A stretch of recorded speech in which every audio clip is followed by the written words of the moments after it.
ഇന്ത്യയിൽ ജാതിയില്ലെന്ന് ആവർത്തിച്ച് പറയുന്ന പ്രധാനമന്ത്രി നരേന്ദ്രമോദി സ്വയം OBC എന്നാണ് പറയുന്നതെന്ന് പ്രതിപക്ഷ നേതാവ് രാഹുൽ ഗാന്ധി. ജാതി സെൻസസിന്റെ ആവശ്യകതയെക്കുറിച്ച് രാഹുൽ ഗാന്ധി ഊന്നി പറയുകയും ഈ വിഷയത്തിൽ മോദിയുടെ നിലപാടിനെ വിമർശിക്കുകയും ചെയ്തു. നരേന്ദ്രമോദി എല്ലാ പ്രസംഗത്തിലും പറയാറുണ്ടായിരുന്നു ഞാൻ OBC ആണെന്ന്. പിന്നെ ജാതി സെൻസസിൽ ഇന്ത്യയിൽ ജാതിയില്ലെന്ന് അവർ പറയുന്നു. ഇന്ത്യയിൽ ജാതിയില്ലെങ്കിൽ നരേന്ദ്രമോദി എങ്ങനെയാണ് OBC ആയത്? ഒരു ജാതി സെൻസസ് നടത്തുക എന്നതാണ് എന്റെ ലക്ഷ്യം. ലോക്സഭയിൽ നരേന്ദ്രമോദിയോട് ഞാൻ നേരിട്ട് പറഞ്ഞതാണിത്. ജാതി സെൻസസ് ഉണ്ടാകും, അദ്ദേഹത്തിന് കീഴടങ്ങുന്ന ഒരു ശീലമുണ്ടെന്നും നിങ്ങൾക്കറിയാം എന്ന് രാഹുൽ ഗാന്ധി എക്സിൽ കുറിച്ചു.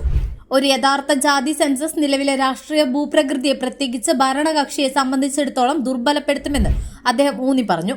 ഇന്ത്യ പാക് സംഘർഷത്തിൽ നരേന്ദ്രമോദിയെ കീഴടങ്ങാൻ പ്രേരിപ്പിച്ചത് താനാണെന്ന US പ്രസിഡന്റ് ഡൊണാൾഡ് ട്രംപിന്റെ അവകാശവാദത്തെക്കുറിച്ചും അദ്ദേഹം പരാമർശിച്ചു. ഈ വിഷയത്തിലെ മോദിയുടെ മൗനം വ്യക്തമാക്കുകയും അതിനെക്കുറിച്ച് സൂചിപ്പിക്കുകയും ചെയ്യുന്നുവെന്നും രാഹുൽ കൂട്ടിച്ചേർത്തു.